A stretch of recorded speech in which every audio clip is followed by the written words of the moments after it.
હાથી ને મારવા સિંહ દોડે એમ ભગવાન સુદર્શનનું આહવાન કરી અને ચક્રને આંગળીમાં લઈને ભીષ્મજીને મારવા દોડે તોય સુંદર, એ પોડતા હોય તોય સુંદર, એ પોડીને જાગ્યા હોય તુરંત તોય સુંદર, પીક કપોલ મુખ અંજન લાલ, એમના ભલે ને ભૂષણ ઈતું તો હોય, પાગના પીઠ ઢીલા પડ્યા હોય અને આંખમાં નીંદ ભરાઈ હોય અને બધા શ્રૃંગાર આમ તેમ હોય ને કાકનું કાજળ ગાલે લાગી ગયું હોય, પીકની કપોળ પણ મંડિત થઈ ગઈ હોય તોય પ્રભુ કેવા સુંદર.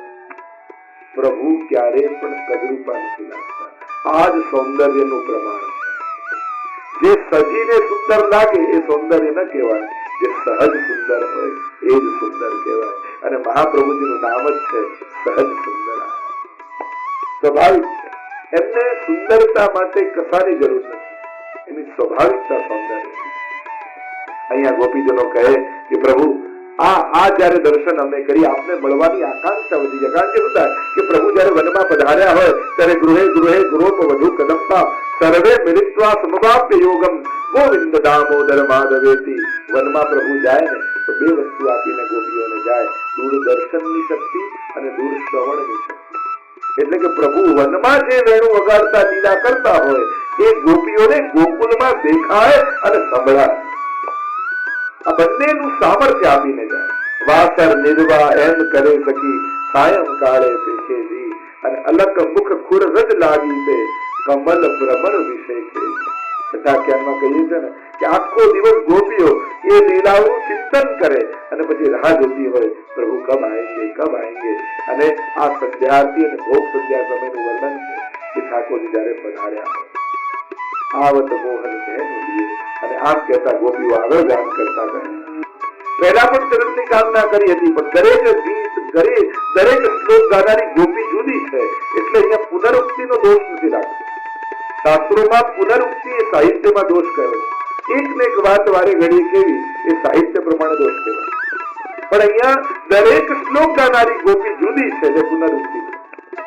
ગોપિયા કહેતી હૈ પ્રણત કામદમ, જે નમન કરે એની સર્વ કામનાઓને પૂર્ણ કરનારા આપના ચરણારે. પ્રણત કામદમ પદ્મજાર્ચિતમ, બ્રહ્માજી અને લક્ષ્મી દ્વારા અર્ચિત પૂજાયેલા આપના ચરણારવિંદ છે. ધરણી મંડનમ, પૃથ્વીના ભૂમિના શૃંગાર રૂપ આપના ચરણારવિંદ છે. ધ્યેય માપદી, વિપત્તિમાં ધ્યાન કરવા યોગ્ય આપના ચરણારવિંદ છે. ચરણ પંકજમ સંતમમ ચદે રમણ નસ્તરે સ્વર્પયાદિહન, અને આપના આ ચરણારવિંદ આપ અમારા હૃદય પર પધરાવો. 5 ઉપકાર ચરણારવિંદ કરે છે મહાપ્રભુજી સુબોધનજીમાં. પહેલું, લૌકિક કામનું ખંડન કરે. તમે પ્રભુના ચરણારવિંદનો આશ્રય કરો એટલે ઠાકોરજી 2 પ્રકારની કૃપા કરે. એક સાધારણ કૃપા અને એક બીજી વિશેષ કૃપા. સાધારણ કૃપા ઠાકોરજી કરે તો તમારી ઈચ્છા પૂરી કરે, અને વિશેષ કૃપા કરે તો ઈચ્છા જ પૂરી કરી નાખે, પછી કોઈ કામના જ મનમાં ન રહે. 2 રીતે કૃપા થાય, એક ઈચ્છા પૂરી કરે, એક ઈચ્છાને જ પૂરી કરી નાખે. આ વિશેષ કૃપા. પ્રહલાદજી પર જયારે નરસિંહ ભગવાન પ્રસન્ન થયા અને કહ્યું પ્રહલાદ તું કઈક માંગ. પ્રહલાદ કહે જો ભક્તિ કરીને પણ જે માંગે ને ભક્તની સવઈ વળી કહ એ તો વેપારી કહેવાય. મારે વેપારી નથી બનવું, મારે તો ભક્ત બનવું છે. મેં અગર માંગુ તુझसे तू न देना कुछ मुझको, वरना आशिक नहीं मजदूर कहलाऊंगा. કર્યા પછી માંગવાની ઈચ્છા તો મજદૂરી કહેવાય. મારે તો પ્રેમી બનવું છે, અને પ્રેમી તો આપવાની વૃત્તિ વાળો હોય, દેવાની નથી. કહ્યું કે મારે કઈ નથી દેવું. પ્રભુ કે મારી ઈચ્છા છે કે કઈક માંગ. ત્યારે પ્રહલાદજી કહ્યું આપ આપવા જ ઈચ્છા હો તેવી કૃપા કરો કે મને એવા આશીર્વાદ આપો કે આજ પછી માંગવાની ઈચ્છા જ ક્યારે ન થાય, મારી ઈચ્છાઓ જ પૂરી કરતા. આ ભક્તની વૃત્તિ છે.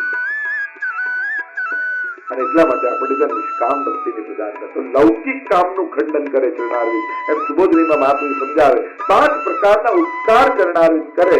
એમાં પહેલો ઉપકાર લૌકિક કામનું ખંડન. અને જ્યાં સુધી મનમાં લૌકિકતા છે ને ત્યાં સુધી ઉત્તમ ભક્તિ નહીં થઈ શકે. ઉત્તમ ભક્તિ એ નિષ્કામ ભક્તિ છે. સકામ ભક્તિ પણ છે. બધે પાપા મારવા કરતા ભગવાન પાસે માંગી લેવું સારું. અન્યાય કરતા સકામ ભક્તિ સારી, પણ સકામ ભક્તિ કરતા નિષ્કામ ભક્તિ.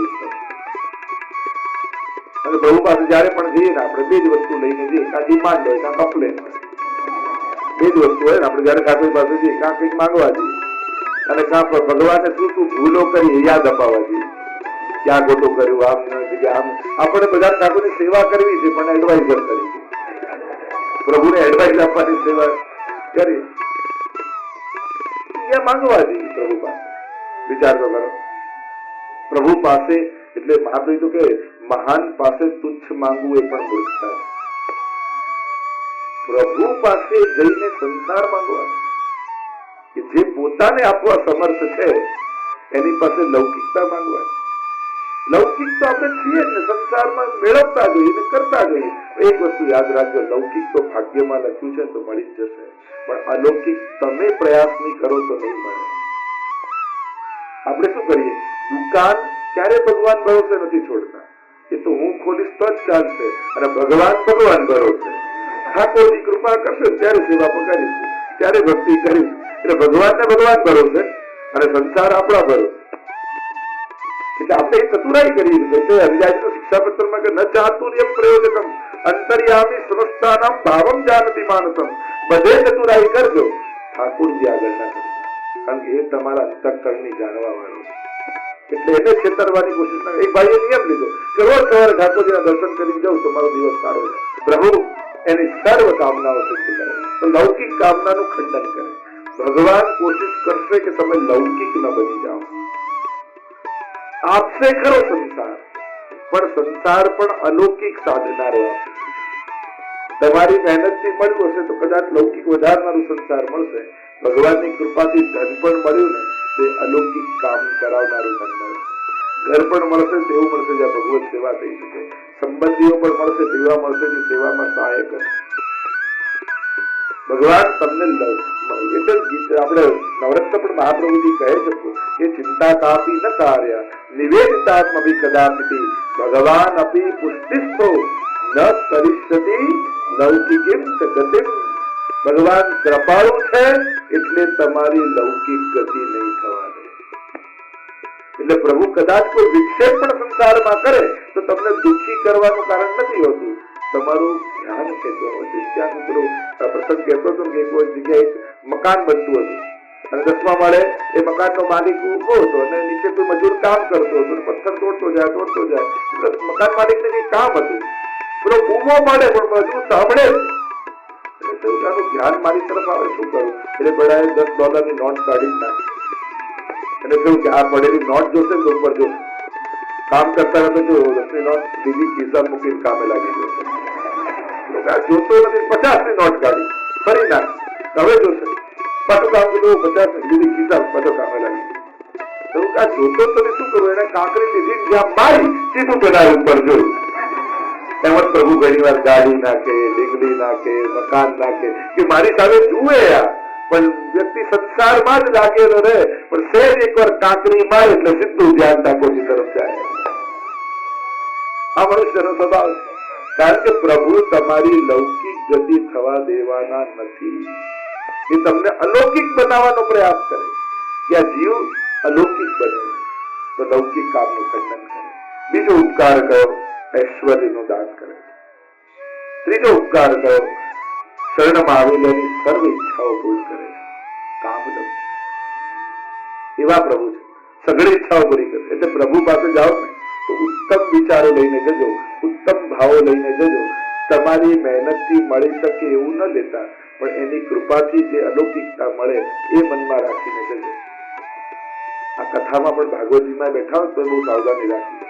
કારણ કે કહેવાય કે ભાગવતજી જ્યાં ચાલતી હોય ત્યાં બધા દેવતાઓ આવી જાય અને તથાસ્તુ તથાસ્તુ તથાસ્તુ બોલ્યા કરે. અને એમાં જો કંઈક ખોટું વિચારી લીધું તો તથાસ્તુ થઈ જશે ને તો બધું પતી ગયું. જ્યાં ઠાકોરજી બિરાજતા હતા દેવતાઓ બસ આખો દિવસ તથાસ્તુ તથાસ્તુ બોલ્યા કરે. એટલે મંદિરમાં જઈ, સત્સંગમાં જઈ ક્યારેય ખોટો વિચાર નહીં કરે. ઉત્તમ ભાવ લઈને પ્રભુ સન્મુખનો એ સઘળી ઈચ્છાઓ પૂરી કરવા વાળા છે. પણ જેમાં તમારું હિત હશે ને એ જ ઈચ્છાઓ પૂરી. તો ભગવાનની બહુ મોટી કૃપા છે કે આપણી બધી ઈચ્છાઓ પૂરી નથી કરતા. નહીં તો માણસને દુશ્મનની જરૂર જ ન પડે, પોતે જ પોતાનું જીવન નર્ક બનાવી દે. જો ભગવાન એવા આશીર્વાદ આપી જા આથી તું જે ધારે તારું પૂરું થાય, પછી કોઈ દુશ્મનની જરૂર કરી? આપણે જ આપણું જીવન નર્ક કરી. આ તો પ્રભુની બહુ મોટી કૃપા છે કે એના હાથમાં એને રાખી. જો રિમોટ આપણા હાથમાં આવી જાય તો પતી જ ગયું. તો સર્વ ઈચ્છાઓને પૂરા કરવા વાળા પ્રભુ ચોથું ઉપકાર કરું શોભા આપે, અને પાંચમું ઉપકાર કરું ધ્યેય માપદી દુઃખ દૂર કરવા વાળા, દુઃખ વિપત્તિમાં ધ્યાન કરવા યોગ્ય પ્રભુ ભક્તના દુઃખોને દૂર કરે. જીવનમાં ક્યારે પણ વિપત્તિ આવે, સંસારી લોકોના ભરોસે ન રહેતા ભગવાનના ભરોસે રહે. સેવાનો ઓરડો બંધ કરી ઠાકોર આગળ બેસી જાય. પ્રભુ બધું જ જોઈ શકે છે. ભક્તની આંખમાં આંસુ નથી જોઈ શકતા. જીવનમાં દુઃખ આવશે, ના નથી. કોઈ કહી ન શકે કે મારે તમે નહીં ઈચ્છો ને કે મારે સુખી થવું જ નથી તો સુખ આવશે. તમે ઈચ્છો કે મારે દુઃખી થવું જ નથી તો દુઃખ આવશે. સહજ તો લહેરો જોઈ. એક વ્યક્તિ ઉભો ઉભો રાહ જોતો હતો કે દરિયા કિનારે અડધો કલાક સુધી એના મિત્ર રાહ જો ના બધા રાહ જોતું કે દરિયાના મોજા બંધ થાય પછી નાવા જોયું. આવું થાય કે એમ કોઈ રાહ બેઠો કે આ બધું ગોઠવાઈ જાય પછી સેવા પધરાવું ક્યારે થાય. સુખ દુઃખની લહેરો તો ચાલતી જ રહે. નાવા આયા હોય તો માહી પડ્યા તે માં સુખ માણે, દેખ નારા દાઢે જોને તો કૂદકો મારી જ દેવાનો હોય. ઘણા લોકો કીધું આ બહુ મોડા મળ્યા, ખોટો વાત. તીરે ઉભા જુએ તમાશો, તે કોડી ન પામે જોને, માહી પડ્યા તે માં સુખ માણે, દેખ નારા દાઢે. એ તો જે કિનારે ઉભા હોય એને ખબર ન પડે કે નાવાનું. મોટા ભાગની આપણી ખાલી વાત છે મોઢે કરી જાવ સ્તોત્ર પાઠ ને ગીતા ભાગવત એ કેવા હોય ભૂગોળના શિક્ષક જેવા. ભૂગોળના શિક્ષકને ખબર હોય કે નદી ક્યાંથી નીકળે, ક્યાં જાય, કેટલી ઊંડી, કેટલી લાંબી, પણ નદીમાં નાહવાનો આનંદ કેવો હોય એને ખબર ના હોય. એમ જ આ કેવળ મોઢી કરી લો તો ભૂગોળના શિક્ષક જેવા થયા, પણ ક્યારેક કૂદીને નહાવામાં તો આનો આનંદ શું છે ખબર પડે. તો હવે ખાલી જાણવું નથી, આપણે તો માણવાનું માનવું. શરૂ કરો તો એનો આનંદ ખબર પડશે કે આ ભક્તિમાં આનંદ શું હોય, કોને આનંદ કહેવાય એ ત્યારે ખબર પડે. તો પ્રભુ ધ્યેય માપદી વિપત્તિમાં ધ્યાન કરવા યોગ્ય. તો સુખાવસાને ઇદમેવ સારમ. સુખનાંતમાં પાંડવો યાદ કર્યા પ્રભુને, કુંતાજીએ સ્તુતિ કરી. દુઃખના અંતમાં ઉત્તરા યાદ કર્યા. જયારે બ્રહ્માસ્ત્ર છોડ્યું, અશ્વત્થામા એના ગર્ભને બાળવા લાગ્યું, ત્યારે ભગવાનના શરણે ગઈ. પાહી પાહી મહાયોગી દેવ દેવ જગતપતે, નાન્યમ તદ ભયમ પશ્ય યજ્ઞ મૃત્યુ પરસ્પરમ. મારી રક્ષા કરો. અને એટલા માટે સુખ આવે તોય પ્રભુ, સુખમાં પ્રભુને ભૂલી નહીં જવાય. સુખમાં યાદ રાખવા થાય. જેની કૃપાથી સુખ આવ્યું હોય એને કેમ ભૂલી શકાય? એટલે યાદ કરો, હંમેશા યાદ કરો. સારા દિવસો ચાલતા હોય તો ઉપકાર માનો પ્રભુ આપે ઘણી કૃપા કરીને સારા દિવસો મને આપ્યા. પહેલા મને એમ થતું આમ કરીશ આમ કરીશ, આજે આપે દિવસો આપ્યા છે અને હું કરી શકું એવું સામર્થ્ય મને આપ્યા. સુખના સમય હંમેશા યાદ રાખજો. દુઃખના સમયે પ્રભુનો આશ્રય લઈએ. અને જયારે પણ દુર્ભાગ્ય ચાલતું, જ્યોતિષશાસ્ત્રનું પણ થોડું અધ્યયન છે એટલે કહી શકું કે જયારે ખરાબ સમય ચાલતો હોય ત્યારે કોઈ મહાપુરુષના આશ્રયમાં જતા રહે. કારણ એ આશ્રય આપણને તારી દે. કારણ કે આશ્રય હોય ને પછી આપણું ભાગ્ય કામ નથી કરતું. એ આશ્રય જેનો લીધો હોય એનું, જેમ પાયલોટ નો ખરાબ ટાઈમ ચાલતો હોય ને એ પ્લેન પાડે તો બધા મુસાફરો મરે કે ચાલતો તો પાયલોટ. કારણ તમે કેમ મર્યા? કારણ કે તમે પાયલોટના આશ્રયમાં હતા. તમે એને આશ્રિત હતા તો એના પ્રમાણેનું ફળ તમારે ભોગવવું પડે. જાકુ જાકુ આશ્રય તાકુ તાકી લાય. જેનો જેને આશ્રય હોય એનો પ્રભાવ એને આવે. દુર્ભાગ્ય સમય કોઈ ભગવતીનો સંગ લઈ લેવો, કોઈ સંતોના આશ્રયમાં જતા રહેવું, શરણાગત થઈ જવું. અને શરણ આયે સોઈ તારે દેજા, શરણ આયે સોઈ તારે. શરણાગતને તારવાનો સંકલ્પ પ્રભુએ કર્યો. તો દુઃખના અંતમાં પ્રભુ જ સ્મરણ કરવા યોગ્ય છે. અને એટલે કુંતાજી તો દુઃખ માંગે છે કે દુઃખ આપો જેથી આપ યાદ આવતા રહો અને સુખમાં ભૂલી જઈએ. હવે સારા સમય ચાલતો હોય ત્યારે યમનાષ્ટક કરો ને ઘરમાં કોઈ ન હોય, વીજળી જતી રહે, ચોધાર વરસાદ પડતો હોય અને ચારે બાજુ આમ ગોળીઓ છૂટવાના અવાજ આવતા હોય અને ત્યારે જે હસ્તાક્ષર યમનાષ્ટક થાય આમ નાભીમાંથી નીકળે છે. દુઃખના સમયે વધારે મન સિરિયસ થઈ જાય માણસ. કારણ કે જયારે કોઈનો આશ્રય ખબર પડે કે આ બધા જ કોઈ બચાવી શકે એમ નથી પરમાત્મા સિવાય. हमारे आंसुओं को कौन पहुंचेगा, यहाँ जिसको देखो उसका दामन भीगा लगता है. यहाँ तो બધા જ રડી રહ્યા. કોઈની આગળ જઈને દુઃખ કહો તો તમે શું કર્યું? દુનિયામાં એક દુઃખી વ્યક્તિ વધારે. શું બોલે, ઓહો તમારું દુઃખ સાંભળીને મને બહુ દુઃખ થયું. એટલે દુનિયામાં એક દુઃખી નો વધારો કર્યો. બીજું શું કહી દો? એક ભગવાન જ એક એવા છે જે દુઃખને નિવારણ કરી શકે. દેહના અંતમાં પ્રભુ જપવા યોગ્ય છે. ગોપીઓ કહે પ્રણત કામદમ, કામનાઓને પૂર્ણ કરનારા ચરણારવિંદ ચરણમાં આવ્યા છે. હવે મારી કામના પૂર્ણ કરો. પદ્મજાતિતમ, લક્ષ્મીજીને બ્રહ્માજી દ્વારા સેવાયેલા આપના ચરણારવિંદ, એવા આપના ચરણારવિંદ અમે પણ સેવન કરવા ઈચ્છીએ. ધરણી મંડળમ, આ ભૂમિમાં ભાગ્યરૂપ છે. જો અક્રૂરજી પણ પ્રભુને લેવા માટે આવ્યા ને ત્યારે વ્રજમાં પ્રવેશ્યા અને પ્રભુના ચરણારવિંદની છાપ દેખાઈ. અને છાપ દેખાઈ અક્રૂરજી રથ પરથી નીચે ઉતરીને આળોટવા લાગ્યા. અને એ રજમાં આળોટ્યા એટલે હવે વ્રજમાં જવાનો એમનો અધિકાર સિદ્ધ થયો. રજ દ્વારા જ અધિકાર સિદ્ધ થાય. પ્રભુના ચરણારવિંદ એ ભૂમિના ભાગ્યની, ભૂમિ પોતાના ભાગ્યની સરાહના કરે જ્યાં ઠાકોરના ચરણારવિંદ બન્યા. જ્યાં ધરાનું ન હોય એ અધરામૃતની આકાંક્ષા ગોપીજનો કરે. જે અધરામૃત કેવું છે? સુરત વર્ગ પ્રેમને વધારનાર. નિત્ય તમે ઠાકોરજીને ભોગ ધરીને દો. પ્રસાદી નિત્ય લેવાથી તમારી ભક્તિ વધે છે, ભગવત સંબંધી પ્રેમ વધે છે. એ અધરામૃત. આપણે ત્યાં શ્રી યમુનાજી, શ્રી મહાપ્રભુજી સર્વ સુધારૂપ કહેવાય. એની ઘણી ગુણ ચર્ચા છે. એ સુરત વર્ધનમ, પ્રેમને વધારનારું આપણો અધરામૃત. પ્રભુ આપ જે વેણુની સુધામાં પધરાવી એ સુધાનું દાન અમને જયારે કરો ત્યારે અમારા પ્રેમ વૃદ્ધિને પામે. પ્રત્યેક ક્ષણ વર્ધમાનમ, જે પ્રત્યેક ક્ષણ વધે એ જ ભક્તિ છે. આજે વધી, કાલે ઘટી, પાછી વધી, પાછી ઘટી. જે ભક્તિનો ગ્રાફ આમ હોય ને એ ભક્તિ ન કહેવાય. કે આમ ગ્રાફ જાય એ જ ભક્તિ કહેવાય. જેની ભક્તિ સંજોગો, વ્યક્તિ અને પરિસ્થિતિ ઉપર આધારિત હોય એની ભક્તિનો વિકાસ છે. અને જેની ભક્તિ કેવલ પ્રભુની કૃપા પર આધારિત હોય એ જ ભક્તિ અભિવૃદ્ધિ પામે છે. વ્યક્તિ પર ડિપેન્ડ રાખશો, અરે કોઈ ભગવતી મળતો નથી, પેલા આમ કર્યું, આને આમ કર્યું. સત્સંગમાં જઈને પણ લૌકિક ગોતીને આપણે આવીએ.